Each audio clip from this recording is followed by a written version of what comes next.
The North America legal cannabis market is expected to reach $32 billion by 2028.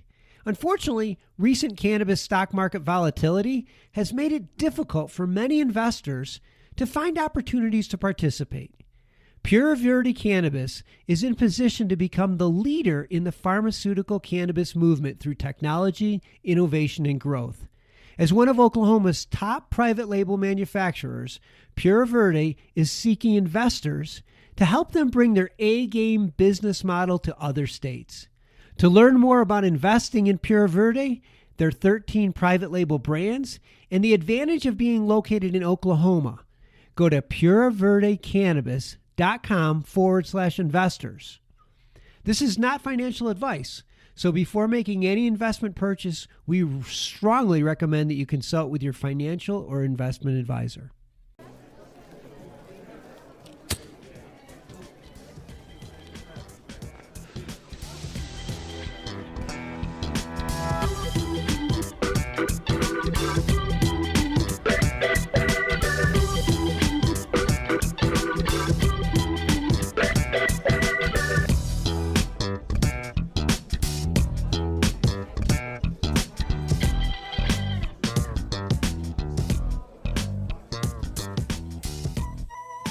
Hello, everyone, and welcome to another episode of the Deadhead Cannabis Show. I'm Larry Mishkin of Mishkin Law in Chicago, joined again by my co-host, Rob Hunt of Linnae Holdings out in California. Rob, how you doing today?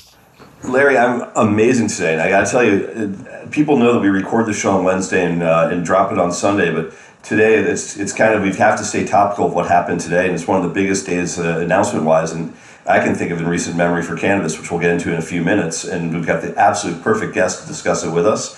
But I'm terrific, and I'm really excited to dig into what's happening in cannabis today. Yes, as am I. Stay tuned, please. We have Chris Walsh, the CEO of MJBiz, one of the best-known groups out there supporting marijuana, and their conferences are the ones that everyone go to every year. If you can only go to one, that's the one you go to. But we are not going to forget about the Grateful Dead today, because that's part of our show too. And we've kind of dig deep in the vault, if you will, and came out with a show from 52 years ago today from the legendary Matrix Theater in San Francisco, California. It's not a Grateful Dead show. It is kind of, but it's one of these Mickey and the Heartbeats shows.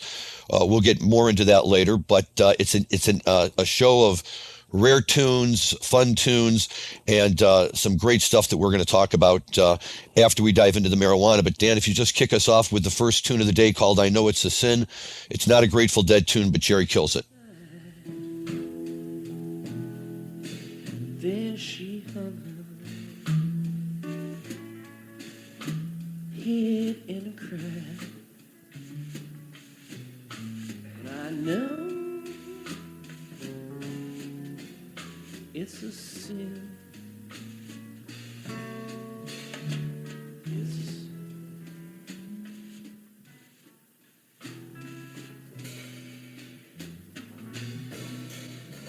My baby told me from the start. She said, darling, you breaking my heart, but I know, well, it's a sin. It's a sin. You know, at heart, Rob, Jerry's always a blues player, and even back in the day when he wanted to really let loose with it, he sure shows he has the chops.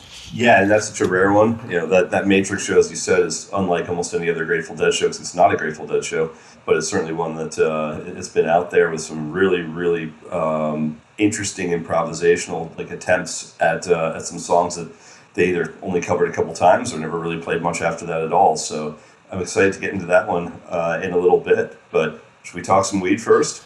Yeah, let's do that, please. You know, there's definitely days when we have tremendous musical guests on, and maybe we give the marijuana side of the show just a little bit of lip service because it is in the title and we don't want to ignore it. But today is historical. You guys know that Rob and I will always give our opinions on what's going on, and when sometimes people want to make a big splash about something and it's not, we'll say it's not. But I'm going to let Rob kind of lead in on this, and then we'll use that as an introduction into our guest, Chris Walsh. Rob, tell everybody who hasn't heard yet what happened today, or when you guys hear this show, just happened last week. Well, the announcement came out a couple of hours ago from the White House, and it's already swept across the country. It's all over the Twitter sphere right now. It's all over every major publication that covers cannabis. But President Joe Biden just made an announcement that all federal criminals will be pardoned, which is 6,500 federal inmates right now. They'll be pardoned for nonviolent cannabis offenses, which doesn't sound like that huge a deal. But along with that, he also made the announcement that he wants all the governors of each of the individual states to take a look at doing the same thing. And he also wants to make sure that he is asking Merrick Garland to really take a look at whether or not the scheduling of cannabis as a Schedule 1 drug is appropriate based on where we are as a country, where we are sentiment-wise across the country. So if you think about it from the perspective of what does this mean, and we'll get into this in just a much more detailed conversation here, the overarching theme here is this the first step towards federal legalization? Because you can't legalize something and still keep people incarcerated for that same offense. So letting people out, expunging records, and saying you're no longer considered a criminal for this offense is step one prior to legalization. And for that reason, if you watch the public markets today for cannabis companies, every single one of them popped on the news instantaneously, between 25 and 35% gains in the public markets for cannabis stocks. So that says to me that Wall Street takes this seriously, the retail investor takes this seriously. We're going to know in the next couple of days whether this was, sort of a dead cat bounce or whether or not, people really believe this means something. With all the news we're hearing about SAFE passing during the lame duck session, this is, step one of a major announcement that I think we're going to see more steps of. But before I get too excited about it, perhaps we should introduce our guest to our audience. If you don't mind me taking the reign here, as Chris and I have known each other for a long time, I'd love to introduce Chris Walsh, the CEO of MJ Business Daily. Chris has had his finger on the pulse of this industry for the last 12 years or so. He has stayed at the top of this publication since it first came out. He was instrumental in opening up the first cannabis conferences long before our producer Dan Humiston was doing so as well. But as a media company, as a publishing company, as an events company, MJ Biz has been the de facto go-to resource for all things cannabis now for greater than a decade. So it's with great pleasure that I welcome Chris Walsh, CEO of MJ Business Daily, to our show. Hey, thanks for the introduction. That was very nice. Well, it's great to have you. So let's jump right in, man. Are we totally off base? Is this a big deal? Is this not a big deal? I'm guessing your phone's blowing up right now.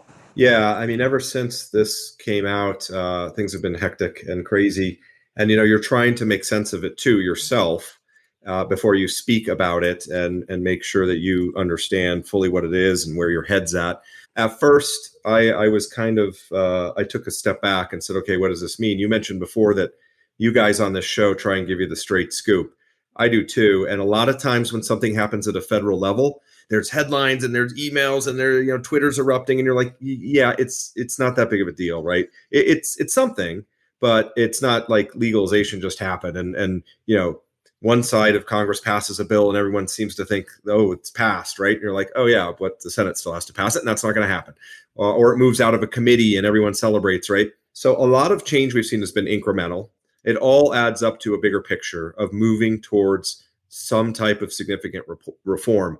I would say when you look at the spectrum of these types of developments coming out of Washington, again, whether it's a bill coming out of committee, whether it's Schumer introducing something, this is probably one of the most significant that we've seen.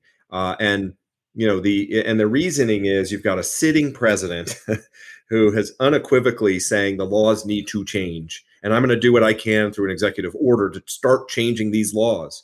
No one has come close to doing that. We've had people leave office in high positions and then say, yeah, I think things should change. So I was pretty stunned by this coming out today. I received no indication this was even on Biden's agenda. He's dealing with so much stuff right now and so much resistance to everything. Now you've got midterms coming up, so who knows how much of this is political? Doesn't matter right now. The fact is it happened and it's a significant step, not only for the people sitting in jail for minor cannabis possession while the industry makes $30 billion a year in sales and we're all in it.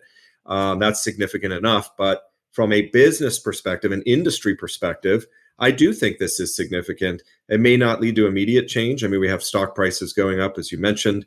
Whether that lasts or not, we don't know. We've seen this before with announcements, right? They could all be back down where they were before in 5 days. However, I truly do think this is big in the sense that the industry needed a spark. It needed a catalyst. It needed investment money. It needs capital. And if this is the trigger for people who read tea leaves into where marijuana is going and they say, you know what, we got to get in now because clearly things are going to change, whether it's in 2 months or 2 years, this could help with some of the issues the industry is facing today. It's not a panacea. It might not be overnight, except for stock prices right now. But I do think this is significant.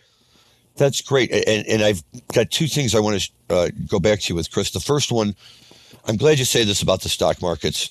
When it comes to the financial markets, I'm very conservative by nature. It's the way my father raised me. I wish he hadn't, but he did, and that's who I am. Nevertheless, you begin to think, the word that comes to my mind is fickle, right?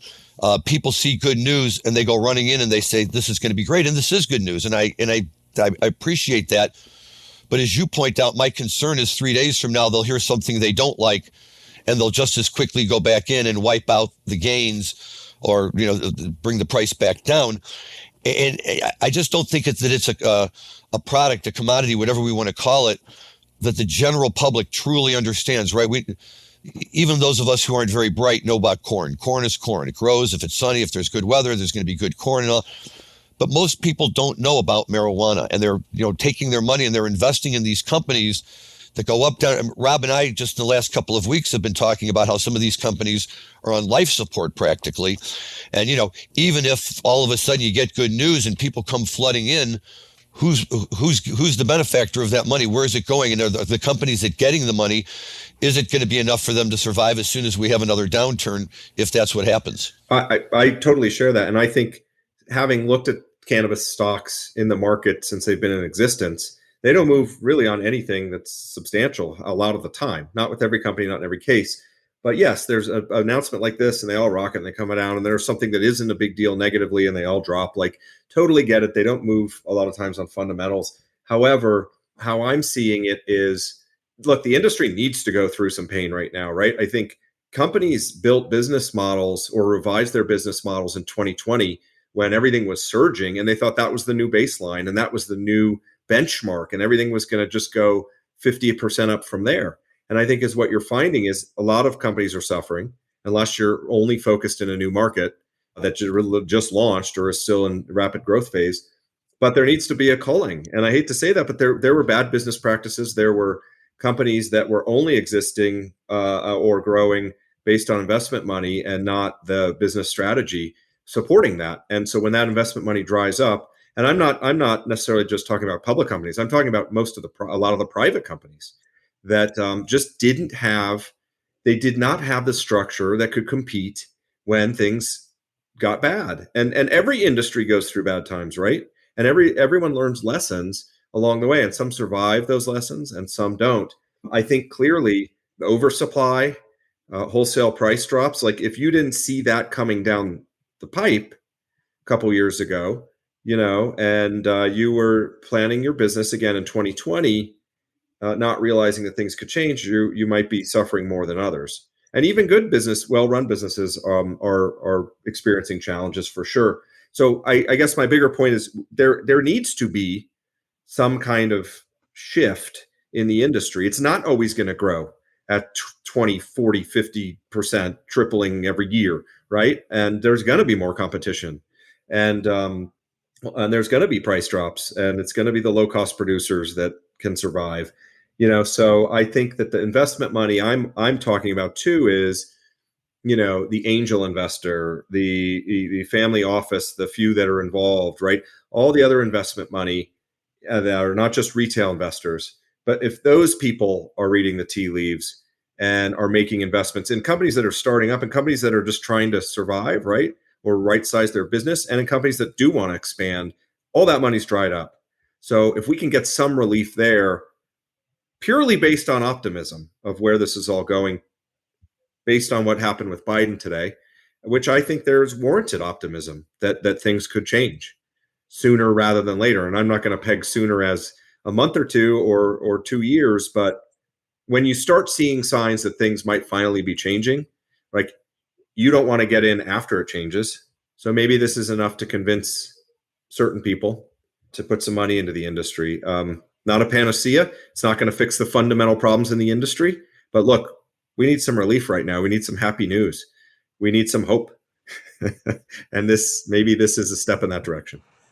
So, Chris, you bring up a lot of good points. We've covered a lot of this extensively in previous broadcasts. Where, again, we're very much the same sentiment that you are. That a lot of this unbridled enthusiasm that existed in 2017-18 was largely based on ether. It was blue sky sentiment rather than fundamentals. And so, if you weren't looking at Canada in 2018 or early 2019 when the shine came off that one, and watched price compression happen massively, both as a commodity buying cannabis, but also just the belief that the expansion out of Canada that everyone was predicting would happen didn't materialize, and you realize you were stuck with a TAM of 30 million people.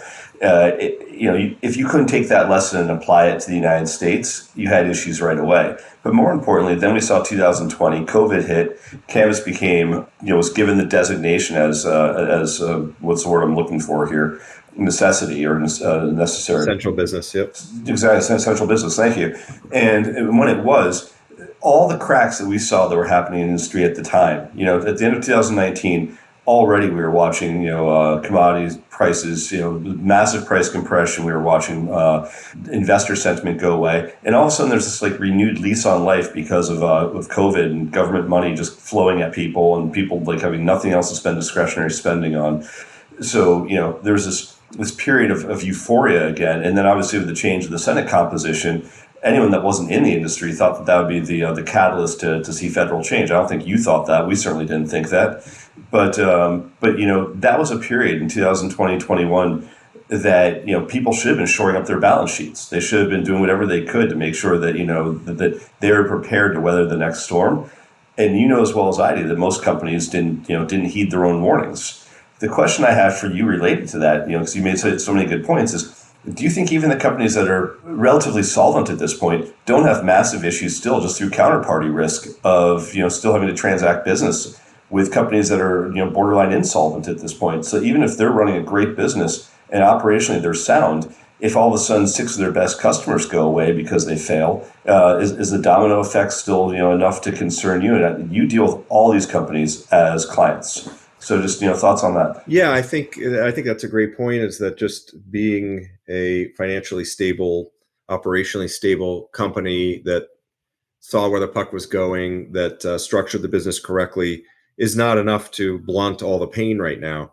I still think those businesses will get through it because they were smart enough to structure that way, and they'll be smart enough to figure out a way around this. But yeah, I'm sure this type of what we're seeing now ripples to everyone. Like you said, you could have done everything right, but if your client suffers and goes out of business, what do you do if that represents 50% of your revenues? So you have to restructure, repivot, and come up with a different strategy, right? And so it's not for me, it's not a one and done, set it and forget it. You've got to now adapt to this situation too, and use those smarts that got you in a stable position in the first place. I wouldn't worry as much about those companies going out of business, but layoffs, downsizing, reorganization, sure. We were a very strong company, really strong company, with a war chest that we were going to use for acquisitions and never took a dime from investors. And then COVID hit and it didn't matter. We couldn't host a show. Our revenues dropped 90% but we got through it. So I do think they can find a way through it, but it doesn't mean there's not going to be any pain, for sure. Because as you aptly point out, this stuff ripples to everyone. It does, and that's a great answer.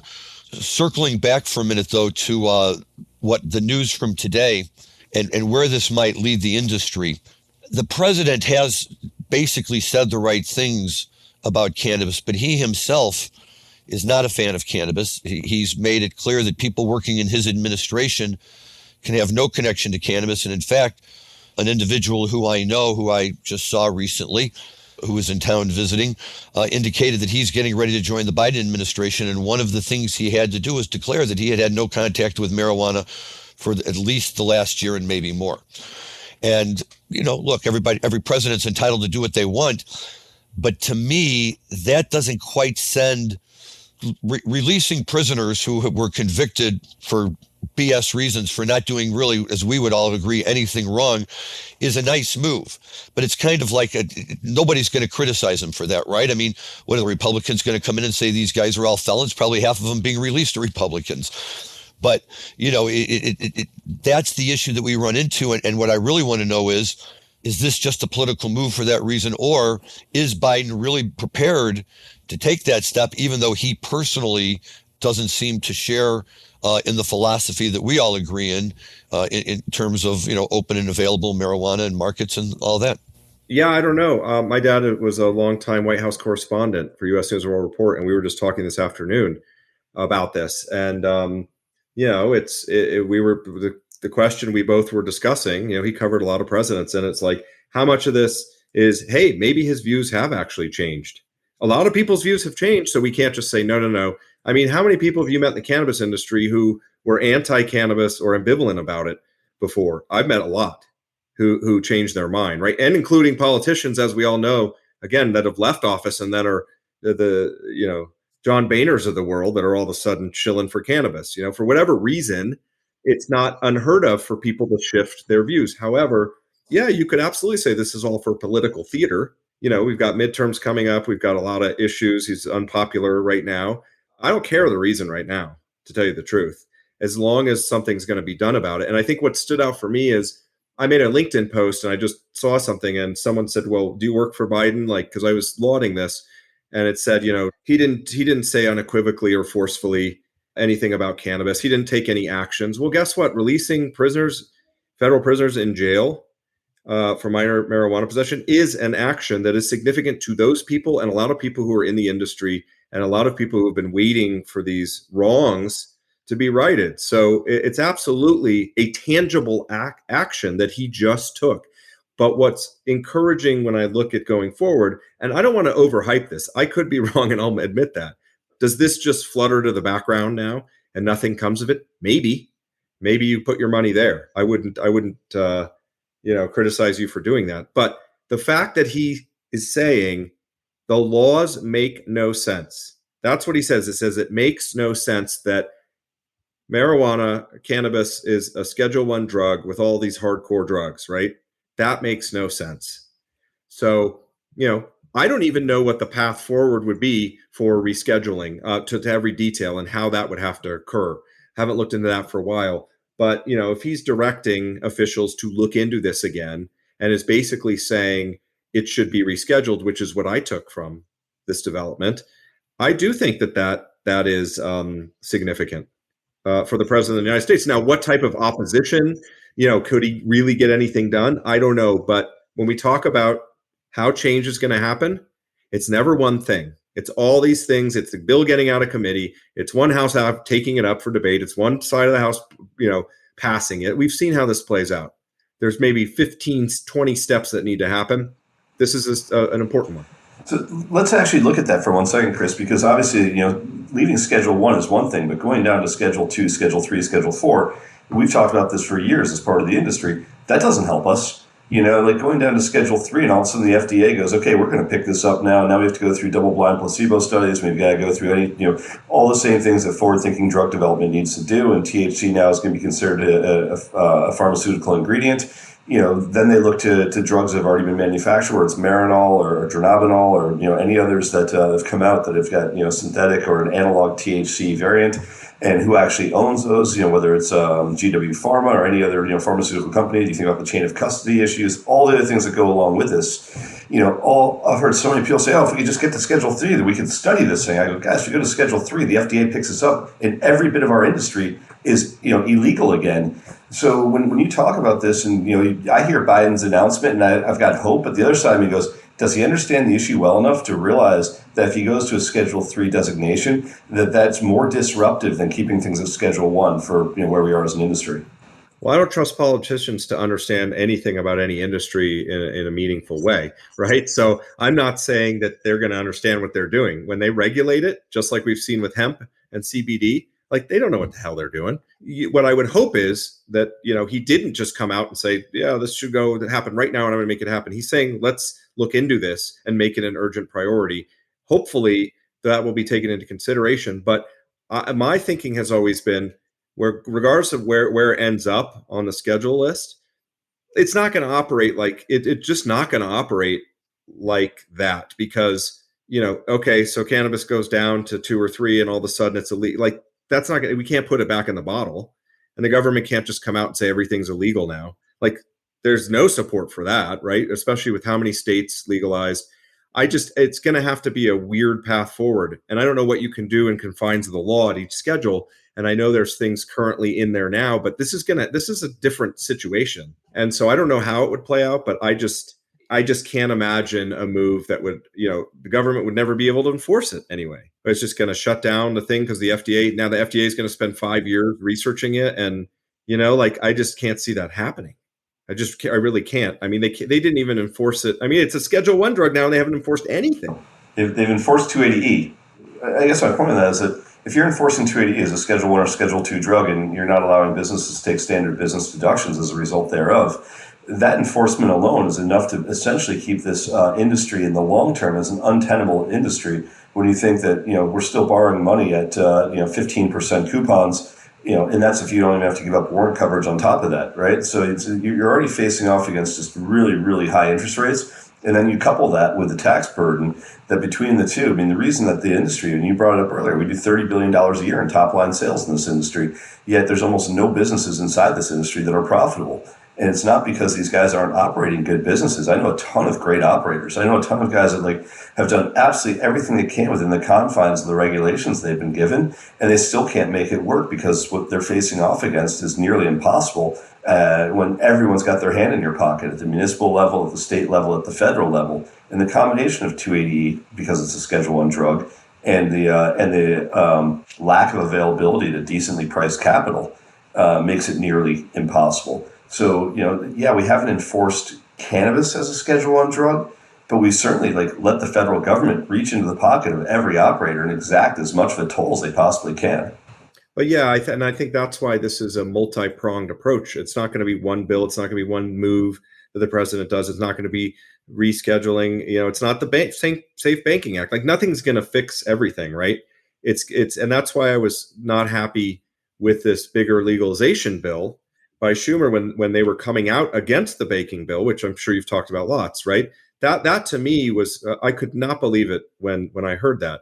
Basically, some federal lawmakers just saying, no, we're not going to get behind banking, and we encourage you not to, because we need this sweeping bill that incorporates all these things. I didn't have a problem with the bill. There were a lot of things to like. There were a lot of controversial things.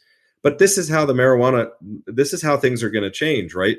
And so to your point, the 280E is a serious concern. That's going to be tackled separately, I imagine, just like banking is being tackled separately, and just like rescheduling might be tackled separately, and the 20 other things that we've got to work through. So I don't think it's just like one prevents the other. I think they're all going to help each other, whatever movement we can get.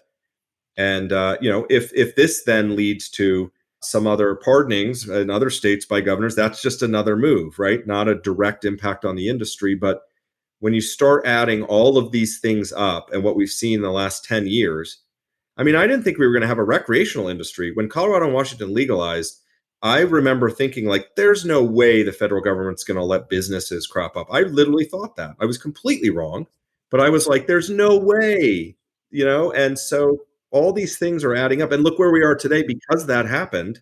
Yeah, we still got serious challenges, but man, the industry has evolved and grown tremendously. We have Mason Tvert coming on in the next couple of weeks to discuss exactly that. There's no person better to discuss, kind of what was going to happen after Colorado passed this law than having Mason on, who was probably the biggest catalyst to get that law passed. So you're exactly right. You don't know what's going to come out of a change in legislation. But I remember, fighting like hell to get that Colorado law passed, only to think, sort of, all right, now what do the feds do? Your move, guys, and just expecting they're going to come in and just actually smash on the industry before they let it out of the bottle. And I was truly surprised a year later when they hadn't, when Washington and Colorado actually got this thing open and got it off the ground. And that was the first time I thought, wow, this actually could be significantly bigger than kind of a cottage medicinal industry. So we don't know.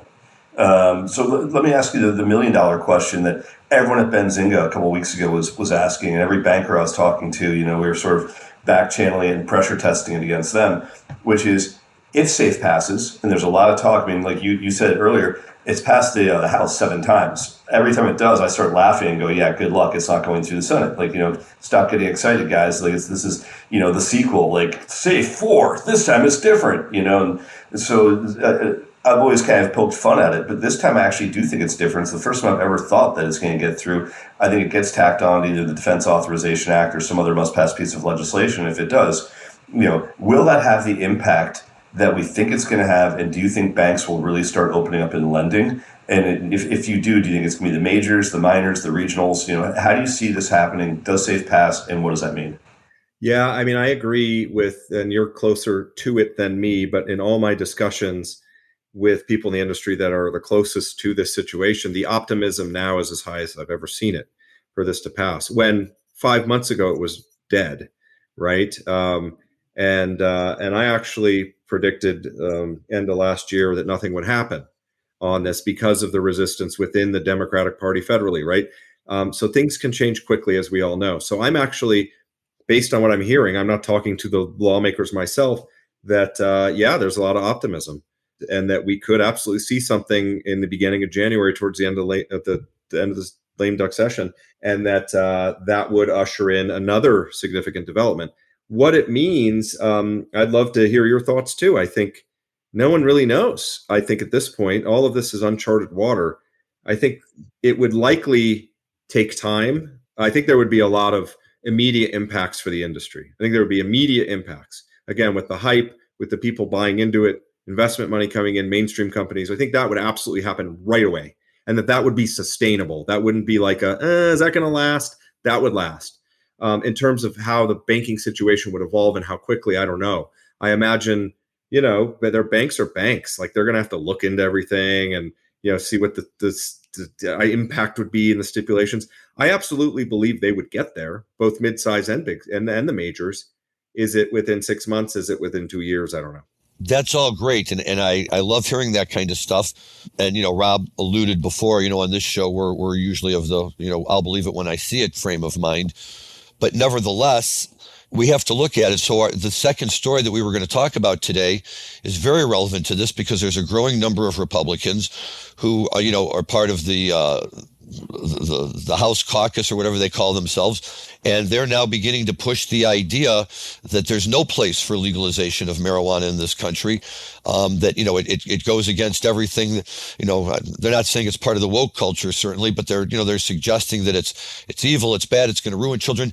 In fact, it's reefer madness all over again, right? We haven't really moved on from that movie ever. But what we've seen is that there are people, some of us sit there and laugh at this when they say these things, but there's enough people out there who follow these politicians and who support these politicians. And, the question becomes, do the Republicans, if they can, and I say that because the numbers show that they don't have the support even of their own people to fight that kind of fight, but if they think that that's what the right wing wants, will they fight it, and will they have an ability to get in and impact it? And if they do, will that lead to negotiations where we'll all say, if you give them that, then the whole bill gets ruined, kind of thing, right? So I'm worried about the fact that we still have people out there who are peddling these ideas. It causes schizophrenia, it does this. I mean, we'll talk about that with Mason in our show next time too. But basically they're peddling the old tropes of fear and all the terrible things that marijuana is going to do to you, in the name of parental choice and family rights and all this other nonsense that they, yell and scream about. But when they want to touch this, they're affecting the lives of other people. And to me, it crosses a line, but I don't know what it's going to do in DC. Yeah, I mean, I think that I'm surprised. If you asked me 4 or 5 years ago, I would have a different take. There was a period where medical and recreational legalization was controversial in states. And, think back if you were close to it, like Arizona, when they, were trying to legalize medical even, and there was the sheriff coming out, and there was key politicians, saying, fighting it and going to court. And that went away for a while, more or less, not everywhere. But, it was almost like people just threw their hands up And there were a couple of groups that, like just against marijuana, and they never gained traction, but states kept winning at the ballot. Legislatures started legalizing, and that resistance to me started to fade significantly. And then in more recent times, you've had challenges to voter approved laws, like in South Dakota and Mississippi, which to me was surprising that not only were they challenged aggressively, but that they won. They won on stupid things like a technicality in the how the, I won't get into the details, but they were technicalities, and so I'm now more fearful that there could be successful efforts to stall the industry, because we've seen that happen recently. And, what that means from a larger point of view, I don't know yet. I mean, my bigger fear is that the anti-marijuana forces in government and then federally will tie it to crime and say, look, a lot of big cities are having crime waves, and it's all over the news. Crime is way up, unprovoked, attacks, and a lot of them are in big democratic cities, right? And so, some of them are mentally ill people that have schizophrenia or whatever. And I just worry that they will make a link to that and saying, look, all this stuff is happening in these legal states. And we can sit here and laugh and say that's silly, but look, it's what resonates with people. And so what resonates with people who might believe that is crime. That's on a lot of people's mind right now. So, I think it's hard to say the kids are being, screwed up by this or whatever. But if you're like, oh, the reason there's crime is because the recreational cannabis, some people will just wholesale buy that. Now, will it have any effect? I don't know. I mean, in poll after poll, we still see, marijuana is leading by a wide margin. Lots of Republican support, at least medical, and also increasingly recreational. So that ship might have sailed. But look, the Senate wouldn't even take it up. The thing is, I don't know where the tipping point is, but you have all these red states that have legalized medical, and you have red states that are starting to legalize recreational, and you have public support in favor of it on both sides of the aisle across the country. But we couldn't even get a bill debated in the Senate for many years. And so the few people who hold power can do things that you would never believe they could do. So who knows? Who knows where that resistance will come from and how it'll morph. But, there is definitely resistance, and how that shapes laws, how that shapes where we go, I think is a bigger concern than it was for me a couple years ago. Yeah, I think that's right. And, I don't think that cannabis from a partisan perspective is the lightning rod that it was, 15 years ago. So, when you think that it's no longer the third rail of politics to discuss legalizing cannabis, that's why I was so surprised that this Republican study committee came out with their, I think they called it their family policy agenda. It's 156 members of Congress on the Republican side that came out against this. And it's the first time I've seen a large coalition where it's not, knuckleheads like Kevin Sabet, coming out and saying, okay, we're going to try to, stuff cannabis back in the bottle. This is actually a large group saying we've come up with what our policy is going to be for the coming year. And as part of that policy is an anti-cannabis stance. It just seems very strange as to why now, especially going into the midterms where you think there's a great deal of voter sentiment in favor of legalization. We're watching, 6 states that do have it on the ballot, it's going to pass in every state. You get cannabis on the ballot, it passes. We all know that. You might be able to slow it down afterwards, the way Christine Noem did in South Dakota, the way Tate Reeves did in Mississippi, but you're not going to be able to slow it down across the board in terms of just incremental change. So what is it that they think is a positive to say we're coming out against this, knowing that this is now actually going against the sentiment of even their own base on the Republican side? And that's where I'm looking at going, what am I missing here? Because usually I know what's going to happen. I know when a bill goes to Mike Crapo's desk when he was a committee head that it wasn't getting out of committee. I knew when it was, if it went to Lindsey Graham's desk, it wasn't leaving Lindsey Graham's desk. Mitch McConnell was very clear about what bills he wanted to put on the floor and which ones he didn't. And if he didn't want to put on the floor, he didn't have to be the bad guy. He just killed in committee. You know that. I know that. Anyone who follows politics knows it. But if the voters are making the decision at the ballot box, cannabis passes. So why now go into a critical, an absolutely mission critical midterm race for both sides to come out against cannabis with 34 days to go before the midterms? I think that's a great point, and I don't know why they would do that either, unless they feel people have been misled, and they think that if they attach it to something that's a hot button issue like crime, people will change their opinions. But no, I don't know why you do that. I don't know why politicians do anything half the time. But yeah, it would make no sense if your base supports that to, in many cases, a high degree. You would think that they would be in favor of it. So I don't know what they have to gain from it, but they keep trying. And then, as you said, in both South Dakota and Mississippi, it's ultimately it just slowed it down a little bit. Yeah. So I know you got to go, Chris. You've been super generous with your time. Larry, do you have one more question for Chris before we let him get back to fielding 1,000 calls he's going to have today? Yeah, give us a 30 seconds on what you got planned for Las Vegas this year. Yeah, we have MJBizCon coming back to Vegas. 35,000 people, in the industry. People looking to get in the industry. People curious about it. We've got 1,400 exhibitors from across the U.S. and Canada, and we have exhibitors from other countries. We get dozens of other countries represented. But honestly, this year we're kind of loosening our ties a little bit, and we've got a outdoor area with food trucks and DJ booths. It's really about business, and that's what we're known for, and that's what we focused on. But we're trying to also bring in a little bit more of the fun to the show itself. We got a forum on psychedelics. Of course, there's a lot of overlap with cannabis, and people are wondering where that industry is going and how to make a path forward there. And so I don't know. We're excited. This will be the biggest MJBizCon we've had, and we've spent a lot of time over the last year really trying to enhance it and bring more value. Last year was just about getting back after COVID and holding a damn show, but this year we spent the whole 12 months figuring out how to make it better. So yeah, hopefully we'll see some listeners there. I'm going to tell you, the only issue I ever have is that long line to register. Yeah, we've been working on that. We got that down. We got that very well down one year. But yeah, usually we get a ton of walk-ups, on the day it starts. And no matter how much we prepare, sometimes it's a flood of people just buying their conference ticket there. Well, we'll be there, and all our listeners out there, register early. Make sure you skip that line. Get your credentials, as soon as you can. And this one should be a lot of fun. So, Chris, thank you for taking your time with us today. We sincerely appreciate it. Your perspective is always appreciated, and always, very, very interesting.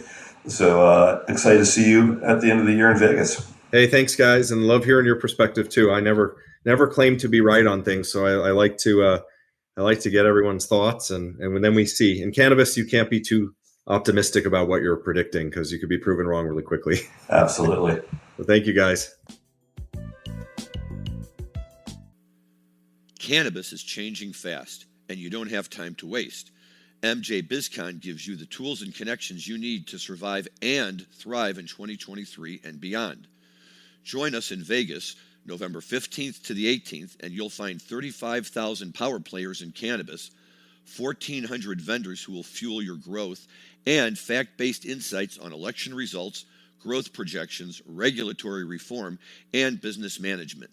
It's your one real shot to gain a competitive edge in cannabis. Get your ticket today at mjbiz-con.com and get 10% off with the promo code PODCAST. Well, thank you to Chris Walsh from MJ Biz for spending some time with us today and going over all this stuff. These are great issues. He does bring a very unique perspective to these issues, and with MJ Biz right around the corner, I'm sure he's a busy man, and for him to give us a few minutes was very nice. In fact, so busy that he may have forgotten to let you guys know out there that MJ Biz is November 15th through the 18th in Las Vegas at the Las Vegas Convention Center. Get your tickets now if you're going to go, and if you have at all any interest in this industry, this is the event that you kind of have to be at.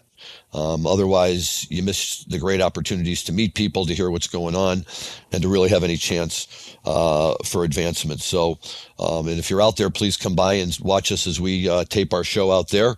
And we'd love to meet anyone who's listening to our show and has any stories they want to share or any good stuff like that. So that was great, Rob. Thank you for facilitating that with Chris. That's great to have him on the show. Yeah, very cool. And speaking of events that you had to be at a given time, I think on October 10th, 1968, the event you had to be at was probably the Matrix in San Francisco. I think you're right. And as wonderful as it was to talk with Chris and go over all this marijuana stuff, which is really the bread and butter of everything we're doing, well, for God's sakes, we got to talk about the Grateful Dead too. So we'll dive back in to the Matrix from 52 years ago today. 54 years ago. That's why I'm a lawyer and not a mathematician.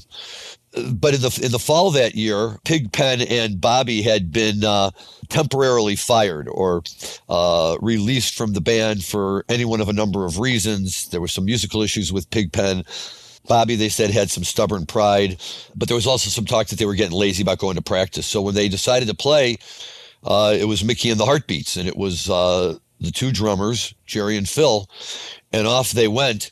And for about seven different nights in October of '68, they played at the Matrix with some very interesting characters. Elvin Bishop sat in with them and also brought his band in for a few of the nights, although apparently October 10th was not one of them.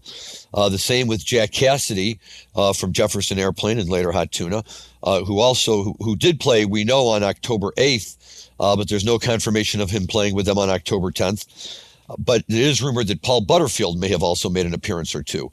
However, in the archives, when digging around, the name that bounced out as the sit-in musician for this show is a musician named Marvin Gardens, which already rings a bell because that's the Monopoly property. But nobody can confirm his last name for sure. They just know that Marvin sat in with the band. He sang and he played harmonica, which becomes very prevalent in some of these tunes we're going to hear.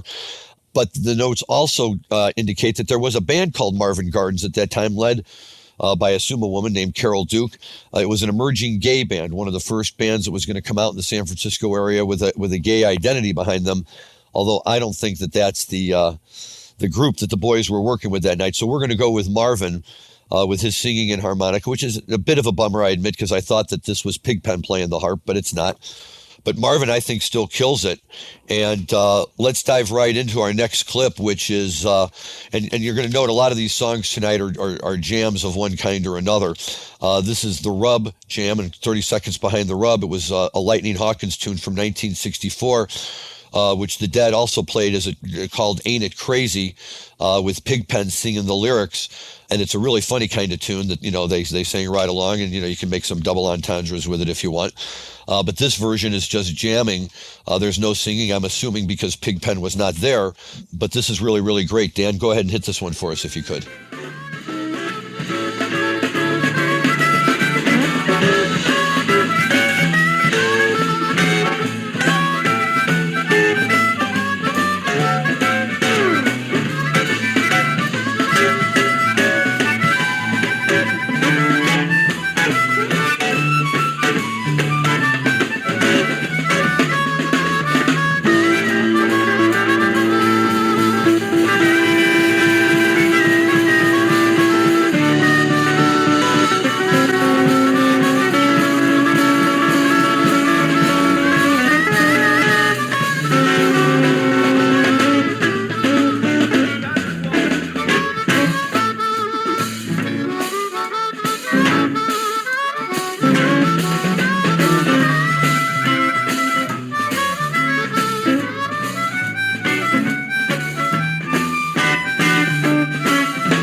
A lot of fun, and it almost makes it sound like it's one of those tunes where somebody showed up with an old time cassette recorder and pushed the button and just kind of held it up, and you get that music going and everything. But the harmonica sound with them is so wonderful. I like it with them as much as I like the saxophone when Branford and others sit in. And Pigpen did play a little harmonica from time to time, but apparently here this is our friend Mr. Gardens showing off his stuff. And I like the full version of the Rub or Ain't It Crazy when Pigpen's singing, but that's fun music. It is fun music. It's very traditional, old school harp playing. It's good blues harp playing. It's not, any of the creative stuff that you see, coming out of like today's like sort of John Popper or anyone else that started going into like triplets and other really creative things. It's just straightforward, blues harp which is very much, as you said, what Pigpen used to do as well. So it's easy to confuse, that it might have been Pig instead of being Mr. Marvin Gardens, whoever he may be. But yeah, it's a good sound. It's a cool take on a style of music the Dead played a lot of, but on some songs that I don't think too many people are familiar with. I agree, and let's just dive into it one more really quickly here before we move on to some other Dead talk. This next song from the show is called "Look on Yonder's Wall." It's either by James Beale Street Clark, also known as Memphis Jimmy, or according to DeadNet, the song might be credited to a gentleman named Arthur Crudup. Either way, again, it's great vocals, great harp. This may be Mr. Garden showing off his singing skills as well. This song was only played twice by the Dead. This was the last time they played it. So Dan, spin it and let's hear how this one sounds. I'll give you all my money.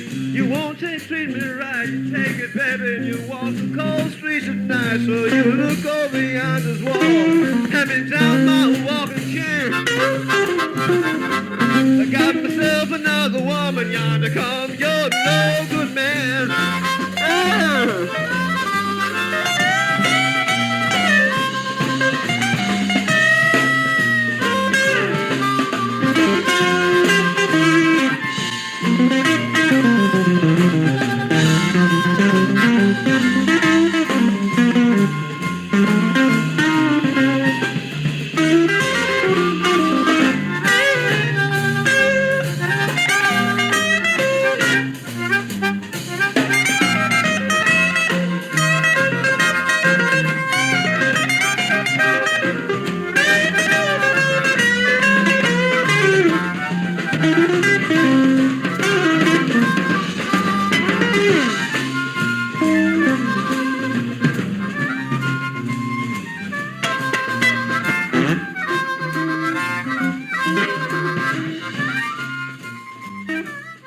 Another great song. If somebody walked into the show that night, they might very well be forgiven for thinking, I thought I was going to see the Grateful Dead, or at least 2/3 of the Grateful Dead, and really getting some sounds that we just don't hear very often on live Dead stuff.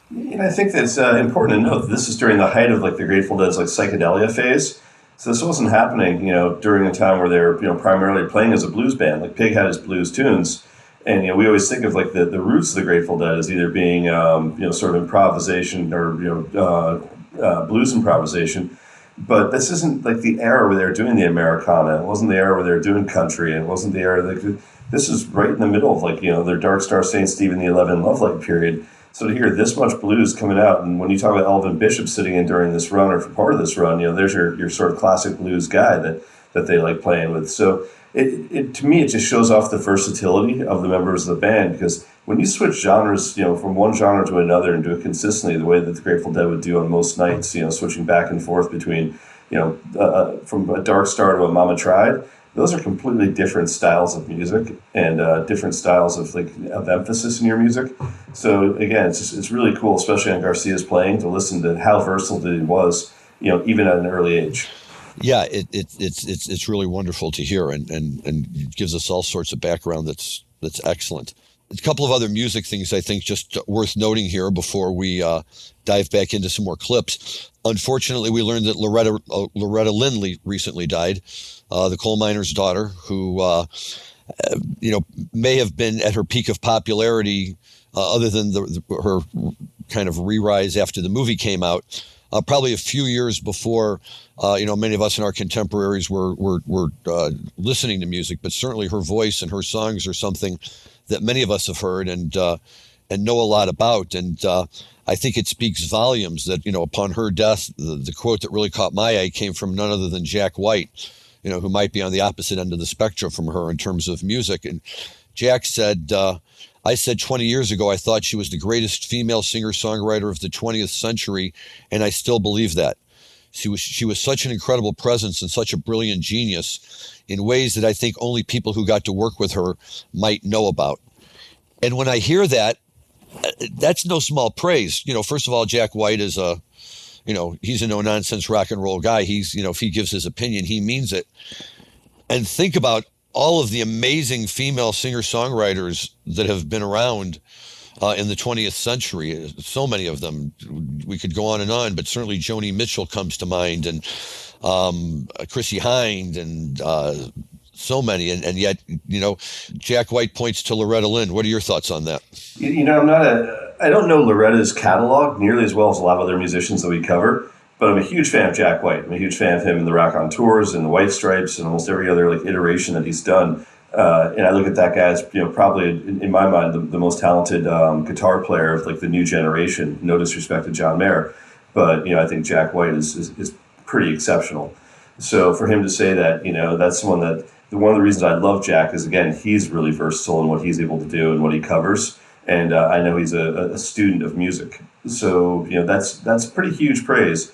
What I did know about her, I was a big fan of, but to say she was the greatest, of the 20th century, I don't know, that's hard for me. There's so many great ones I can think of, like Joni Mitchell is hard for me to say is, there's anyone better as a singer-songwriter combination. And I gotta tell you, I'm not a huge fan of Joni Mitchell's voice the way some people are, but as far as a writer of songs, hard for me to. That's like saying someone's better than Dylan for guys. It's just really tough to do.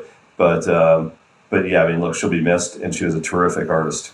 I think so, and you're absolutely right what you say about that. It's just there's so many good people, but that's okay. If that's Jack White's opinion, I respect Jack White, so I don't have any problem with him saying it. But it's ironic because one of the things you and I noted that we failed to talk about in last week's show was that a couple of weeks ago, not even a couple of weeks ago, just a few days ago, actually marked the 52nd anniversary of Janis Joplin's death. And, when you want to talk about, female influences in rock and roll, and especially during this time that we're focusing on with this show in, the late 60s and early 70s until her death in October of 1970.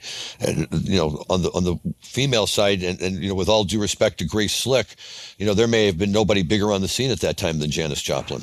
Yeah, the date of her passing, I went back and listened to a couple of her old tunes, and you listen to her play "Cry Baby" or play "Me and Bobby McGee" or play some of her other bigger songs during that period. There's no one that gave more. It's amazing. You hear those recordings, and she'd be a star today. If she were to come out tomorrow, there's no way you could ignore just how powerful that voice was. I am a huge fan of Janis. I've always been a huge fan of Janis. And she did something for blues playing and for the marriage of sort of the psychedelic San Francisco sound to blues that I don't think anyone else put their mark on it. And definitely we lost her way, way, way too young. And that was right on the heels of Jimmy's passing as well. So losing Hendrix and Joplin within weeks of each other, I think it was 2 weeks apart. You talk about the day the music died. That was certainly a time where 3 or 4 great ones were lost back to back.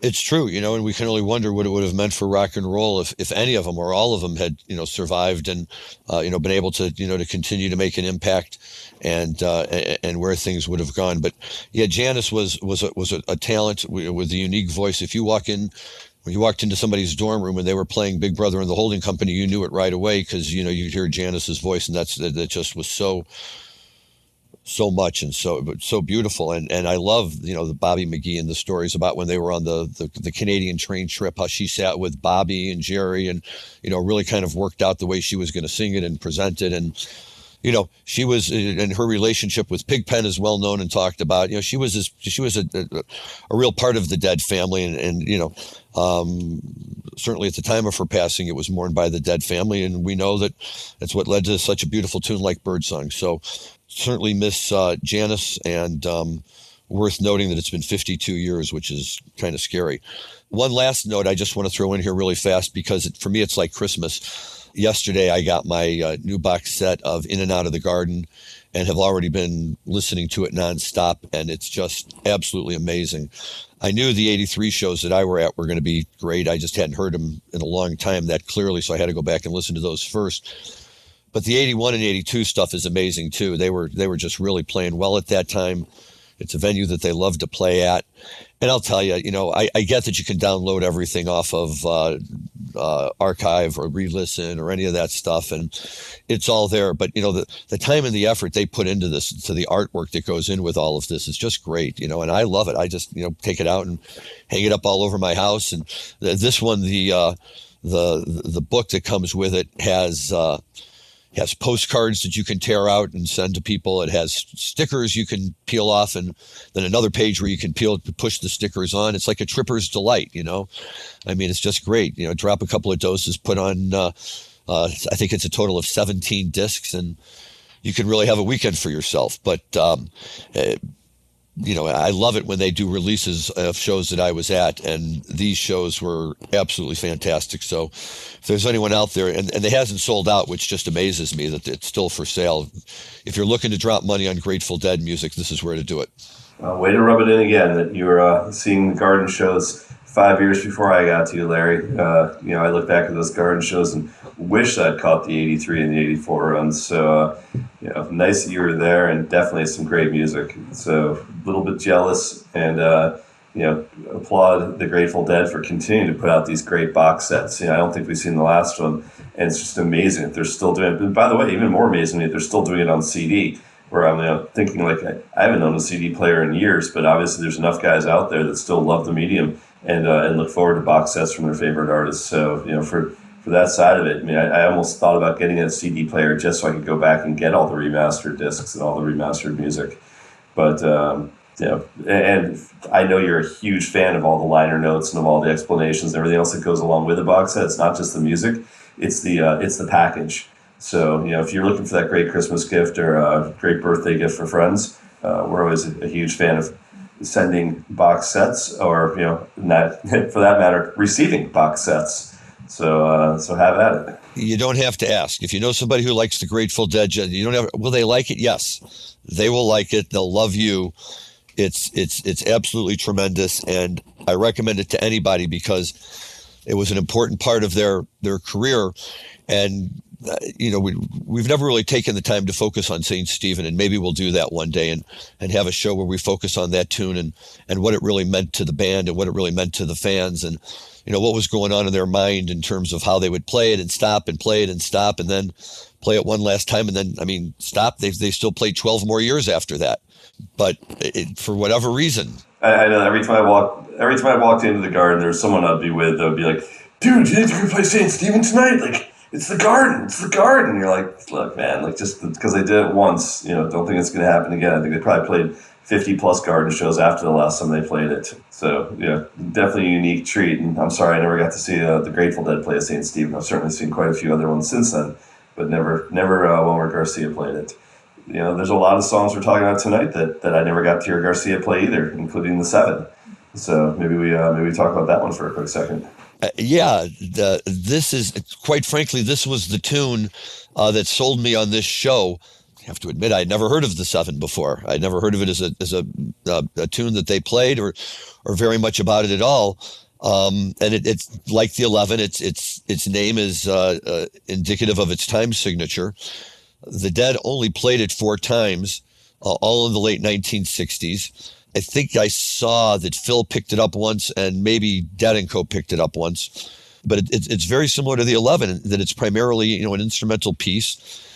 And I'm wondering if this wasn't originally a test vehicle for what eventually did become the 11, which was really in my mind the highlight of that whole Dark Star St. Stephen, the 11 Love Light suite. The 11 to me is always the part I get the most excited about.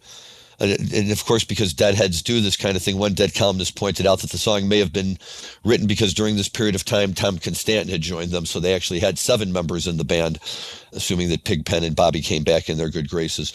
But this is just a really, really unique tune. Dan, go ahead and let's let everybody listen to this one.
So there you go, the 7. And what do you think? Is some of that little, jamming we were hearing there, that could very well be the 11 if it was in the 11's time signature? Yeah, for sure. I mean, it's got so many similarities to the 11, which is, I think, what makes it cool. And, if you think about the 11, the way it's played, it's split up into a 4-4-3, right? So there's already a 7 within the 11 in there, which means that, this is during a period where they're really trying to mess around with really funky time signatures that are really complicated and difficult to do. And, for anyone that's played music or understands, how to read music, you understand how complicated it is to take, 4 beats and turn it into 11 during that sort of 1, 2, 3, 4.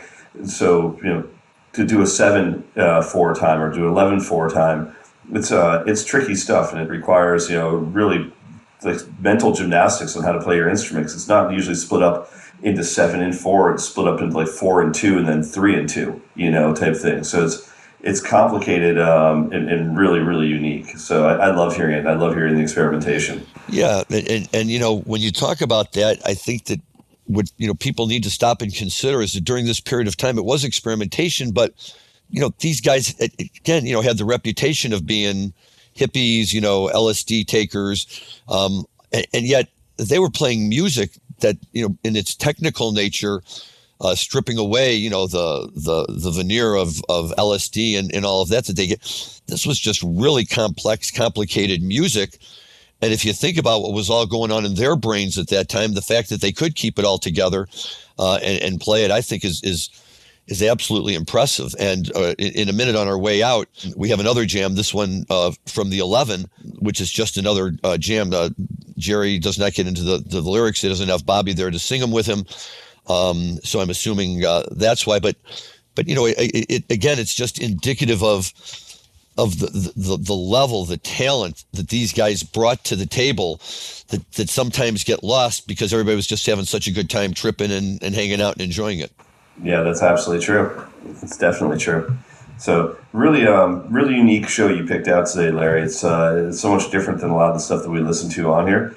And so sometimes, we hit you guys with really, shows that you'd expect to hear from a certain era. And sometimes we try to find ones that just are much, much different. And a couple times recently, we've tried to pick out some of the more outlandish ones that don't follow patterns that you'd expect them to see, whether it was the one we just did from, the break going into to 1975, or, this one from The Matrix in 68. But there are times that if you pour through the catalog long enough, you'll find things that you're like, wow, I didn't even know that one existed. Or, I didn't realize that they were playing this tune or playing it this way or playing it without Bobby and playing without Pig. So it's cool stuff that you found this show for us to listen to, and a lot of fun on such a historic cannabis day as today to go through it. Thinking back that a year before this, literally almost exactly a year before this, the Grateful Dead were dealing with their bust on 710 Ashbury, and we're holding a press conference this week 55 years ago to deal with being busted smoking weed. So quite an evolution of this band, quite an evolution of this plant, and we always seem to try to find a way to tie the two together. We do, and you're absolutely right about that. It's a great connection and a lot of fun to talk about, but frustrating at the same time, because the questions that if you go back and you listen to the press conference and you hear Danny Rifkin's statement and what they throw in, the questions that he's asking are the same questions many of us are asking today.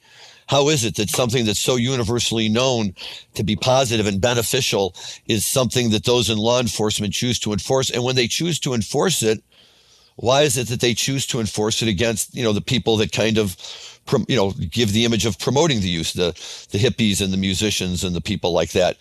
And the questions are just as relevant today as they are then. What Biden is doing today, I think, maybe represents the ultimate answer to that, right? Because the dead were just busted for possession. Nobody said they were dealing. Nobody said they were doing anything else. And now, of course, that was California law that they were busted under, but even under California law today, they would be fine with possession. So, it is significant that we're beginning to see those changes. But by the same time, we have to remain vigilant because law enforcement is law enforcement. And we already talked about that. If they can bust somebody famous because they got weed, they'll bust them and worry about the consequences later. Yep, that's the reality. And we will see. We'll see over the next couple of years whether, we've seen such a major change happen today that the days of getting busted for smiling on a cloudy day are behind us. I sure hope they are, and I sure hope that all those that are sitting in federal prison right now for a nonviolent cannabis offense are celebrating in their cells, knowing that this is hopefully the end of a nightmare they've been living through for a long time. And may all the governors in the different states take notice of what was done today and do the same thing. And before we leave, shout out to groups like Last Prisoner Project that have been fighting for this for a long time, and for all the people at Students for Sensible Drug Policy and the Marijuana Policy Project and Normal and every other group that for the last 50 plus years has been fighting for cannabis to either be legalized or decriminalized. But more important, for those of us that weren't so lucky that you got popped somewhere along the way, that you got a chance to live your life again and get out with your dignity intact and get out without a criminal record to follow you for the rest of your life. So may this be the first step of a real change in national policy to allow people to use cannabis without fear of reprisal that follows them around for the rest of their life. So if nothing else, let's celebrate that today. That's a great point, and we can't lose sight of that, because and George and MJBiz taught me this. Chris and MJBiz taught me this way back, in 2013, that every moment that we sit here and we now benefit financially or otherwise from the ability to transact business in this industry, we have to stop for a minute and take note and consider the folks who were the forebears of this industry, who didn't have the luxuries that we have in terms of government basically staying the hell out of their business, and instead ruining them financially, throwing them in jail, ruining their lives. And the fact that Biden did this, even if he does nothing more, we can all continue to survive as a Schedule I. We've done it all this time, and we'll do it going forward. But to give these people the opportunity to no longer have to be in prison or to have a conviction expunged because it was based on possession crimes of marijuana, crimes that we all know are not dangerous, but the government told us for years were. And that's the most important thing, I think, today. Forget about the money, forget about the profits, forget about what this is going to do for the industry. It's a celebration that people who shouldn't be in jail are getting out of jail, and that somebody at the very, very top of our governmental system not only recognized it, but had the balls to say it and do something about it. So, credit to President Biden for doing that, and congratulations to anyone who is positively impacted by that. But I think that's it for our show today. Rob, any last thoughts? Yeah, I think before I go, that's a great segue to say that we are going to have Mason Tvert on our show, I think, next week. No better person to discuss this and discuss, the implications of those who have been fighting for changes in drug policy more than Mason. Nobody that's listening to this show is going to want to miss that one. If you're wondering how Colorado legalized cannabis on a adult use level, you've got one person to look to, and that's Mason Tvert. There's others that were standing alongside him, that were helping him along, but literally nobody in this country made a bigger impact on the legalization of cannabis at an adult use level than Mason has.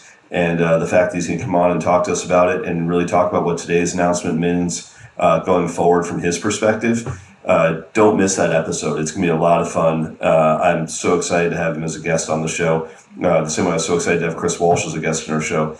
So with that, signing off from Southern California, this is Rob Hunt from Linnea Holdings, and I'll see you guys next week.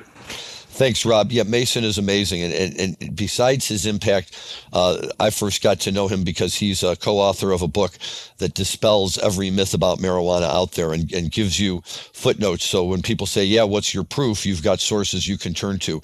That book has become my constant companion. And anytime somebody wants to shoot their mouth off and say something stupid about marijuana, I now have a way to counter that. And we all have Mason to thank for that. And all the other guys who worked with him on these projects. And so it will be great to have him next week. We'll have more fun Grateful Dead stuff to talk about, as we always do. And thank you very much to Chris Walsh again for giving us his time today. This was really special, and he was the perfect person to have as big news breaks. So to all of our listeners out there, thanks for listening. Have a great week. We'll see you next time, and enjoy your cannabis responsibly.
Thanks for listening to today's show. To check out more great cannabis podcasts, go to PodConx.com. Here's a preview of one of our other shows. Hi, y'all. I'm Jo, host of Casually Baked the podcast. If you're curious to explore the highly responsible side of cannabis, farming, and legalization, I'm here to help lighten the stigma and build your canna confidence. Download episodes now of Casually Baked the podcast wherever you listen to podcasts. And journey with me through the evolving cannabis culture and discover how and why people like you are adding cannabis to their wellness toolkit. It's time to get casually baked.